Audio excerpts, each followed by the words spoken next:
শাসকের সেবায় নাকি এই মুহূর্তে পুলিশ রয়েছে। শুরুতেই আমি অরিন্দম আচার্যকে দিয়ে এই যে পক্ষে বিপক্ষের যে মতামতগুলো সেগুলো একটু সিনপসিসে আনতে চাইছি। অরিন্দমবাবু, যদি আপনি ডায়াসে যান, এবং খুব স্পেসিফিক্যালি জানতে চাইছি যে এত কিছু দেখতে পাচ্ছেন, সন্দেশখালি দেখতে পাচ্ছেন, এর আগে বহু কিছু দেখছেন, রাষ্ট্রপতি শাসনের দাবি দেখতে পাচ্ছেন, কোথাও গিয়ে কি মনে হচ্ছে যে পুলিশ যে শাসকের সেবায় এইটাকেই একমাত্র পারফরমেন্স শিটে লেখার মতন জিনিস করে রেখেছে? Rajeev Kumar to civic volunteer, প্রত্যেকেরই এই মুহূর্তে ওয়ান পয়েন্ট এজেন্ডা তৃণমূলকে খুশি রাখা। আদপে কি পুলিশ ফোর্সকে ভয়ঙ্করতম পিছিয়ে নিয়ে যাচ্ছে এই পশ্চিমবঙ্গে?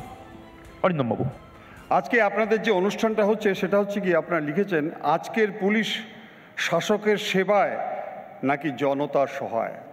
আমি বসে লিখছিলাম, কাগজে কলমে অ্যাওয়ারনেস অ্যান্ড সেন্সিটাইজেশন প্রোগ্রামে আমরা দেখি জনতার সেবায়, কিন্তু শাসকের অদৃশ্য আঙুলি হেলনে আজ কিন্তু জনতাকে কাঁদায়, সত্যি জনতাকে কাঁদায়। কেন? আমরা পুলিশে চাকরি করার সময় আমাদের স্ট্রিক্ট বলে দিয়েছিল prevention of detection of crime, তো সবাই জানে। আরেকটা বলেছিল guardian of the liberty and rights of the individuals. প্রথম আমি বলি, আপনি যে স্টার্ট করেছেন সেটা হচ্ছে যে আপনাদের একজন রিপোর্টার, তার নাম উদীয়মান একটা ইয়ং ছেলে, তার নাম হচ্ছে সন্তু পান।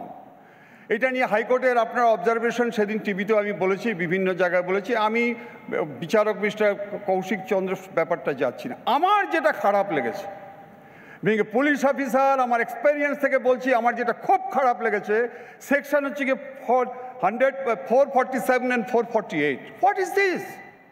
আপনারা জানেন, যারা দর্শকবৃন্দ শুনছেন, শুনুন। 447, 448, 506, 509, 354C এসবে আমি যাচ্ছি না। শুধু 457, 488, 448টা আমি বলে দিচ্ছি। 457 হচ্ছে গিয়ে ক্রিমিনাল ট্রেসপাস। কি 447? ক্রিমিনাল ট্রেসপাস, অপরাধমূলক অনধিকার প্রবেশ, 1 নম্বর মনে রাখুন। আর সেকেন্ড হচ্ছে 448, পরের ঘরে অনধিকার প্রবেশ। তাকে অ্যারেস্ট করে দেওয়া হলো, এবং অ্যারেস্ট করে দেওয়া হলো কি 7 বছরে কম হলে নোটিশ দিতে হয়, সমন দিতে হয়, ঠিক আছে। Apprehension of breach of piece না বললে ওকে খুন করে দিতে হবে, ঠিক আছে। এবার আমার দর্শকবৃন্দদের কাছে একটা প্রশ্ন, আপনারা অনেকে জানেন যে এই যে আইনটা, তার মানে সে অনধিকার, আপনারা দেখেছেন ভিডিওতে মানুষের সামনে বক্তব্যে কিভাবে সে আজকে ইন্টারভিউটা নিয়েছে সত্য জিনিসটা উদ্ঘাটন করার জন্য। কিন্তু আমার যেটা খারাপ লেগেছে সেটা হচ্ছে সন্দেশখালিতে যে জমিগুলো ফেরত দিচ্ছে, যে জমিগুলো নিয়ে নিয়েছে, যে জমির জন্য আজকে টাকা দেওয়া হচ্ছে, যে জমিতে আজকে স্টাবলিশ হয়েছে, আজকে 10-11 বছর ধরে তারা ফোর্সফুলি আজকে পজিশন নিয়েছে, এটা হচ্ছে অনধিকার প্রবেশ নয়?